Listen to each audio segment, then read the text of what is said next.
किसान भाइयों, हम लोग गेहूं की फसल में दूसरी यूरिया का यदि सही तरीके से प्रयोग कर देते हैं तो हमारी गेहूं की फसल यहीं पर जैसे कल्लों का विकास हो रहा होता है और कल्ले फुटाव भी दे रहे होते हैं, तो गेहूं की फसल की दिशा और दशा दोनों बदलती हैं। क्योंकि जब दूसरी यूरिया देते समय कुछ गलतियां हमसे हो जाती हैं तो हमारी गेहूं की फसल यहीं से विकास रुक जाता है और गेहूं से एक अच्छा उत्पादन नहीं निकल पाता है।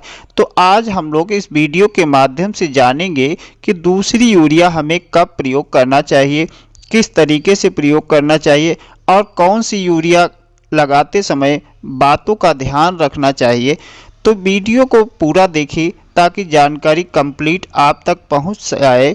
किसान भाई, उससे पहले छोटी सी रिक्वेस्ट है, जो किसान साथी चैनल पर नए हैं वो चैनल को सब्सक्राइब कर लें और पास वाली घंटी को अवश्य दबा दें ताकि आने वाली जानकारी आप तक सभी पहुंचती रहें।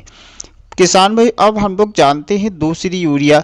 अब किसान भाई पहले यूरिया के बारे में भी जान लेते। कुछ मतभेद है, कुछ किसान भाई यूरिया पहले बिजाई के समय दिया, उसके बाद CRI स्टेज यानी पहले पानी पर देते उसको दूसरी यूरिया मानते हैं, और जो हम यूरिया के बारे में बात कर रहे हैं यानी दूसरे पानी पर उसको तीसरी यूरिया मानते हैं। कुछ किसान भाई ऐसा करते बिजाई के समय यूरिया नहीं दिया है, CRI स्टेज पर जो यूरिया का प्रयोग किया है उसको पहली यूरिया मानते हैं, और दूसरे पानी पर जो यूरिया डालते हैं उसका दूसरी यूरिया कहते हैं। तो आज हम दूसरी मानिए या तीसरी, तो जो हम 40 से 50 दिन के बीच यूरिया देते हैं उसको हम आज बता रहे। दूसरी यूरिया का प्रयोग करते समय हम कुछ बातों का यह ध्यान रखेंगे, सही तरीके से डालेंगे तो हमारे पौधे जो होते हैं उनमें कल्ले जो निकले हैं उनका तेज़ी से यहाँ विकास कराना होता है। क्योंकि पौधे की पत्तियों का विकास यहीं पर होता है, पौधों की जड़ों का विकास होता है। तो ये सही तरीका होता है, सही समय होता है यूरिया देने का।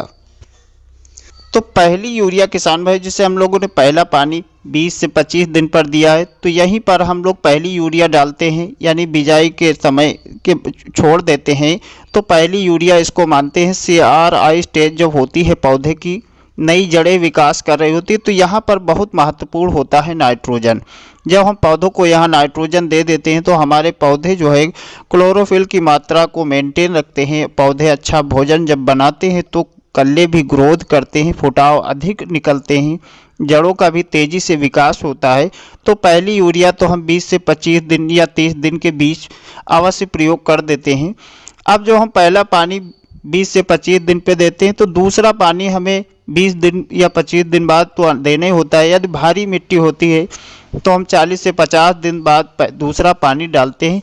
यहाँ पर हमारे पौधे के जो कल्ले निकले होते हैं उनका विकास कराना होता है, और पौधों में फुटाव भी होते हैं तो और फुटाव बढ़ाने होते हैं। पत्तियों का जो है हरापन, पत्तों का विकास कराना, पौधे का तने को मजबूत कराना।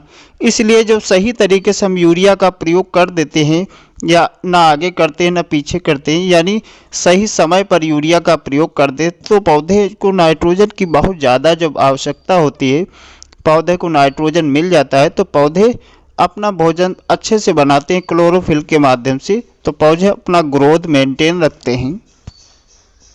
तो किसान भाई, यहाँ जब हम लोग दूसरा पानी देते हैं यानी 40 से 50 दिन पर, इस समय यूरिया का प्रयोग अवश्य करना चाहिए। बहुत सारे किसान भाई ये यूरिया का प्रयोग नहीं करते हैं या कम मात्रा में करते हैं या देर से करते हैं, तो वो जो है पौधों को नहीं मिल पाती है। तो ये स्टेज जो पौधे की होती है ये काफ़ी मेंटेन रखना होता है, क्योंकि इस समय यदि हमारी फसल पीली हो जाती है तो हमारा उत्पादन यहीं से घट भी सकता है, क्योंकि पौधे का ग्रोथ रुक जाता है। जो कल्ले छोटे छोटे निकले होते हैं उनका तेजी से विकास नहीं हो पाता है, तो वो जो है पौधे बालियों तक नहीं पहुंच पाते। तो इसलिए यहाँ पर समय पर और अवश्य यूरिया का प्रयोग कर दें।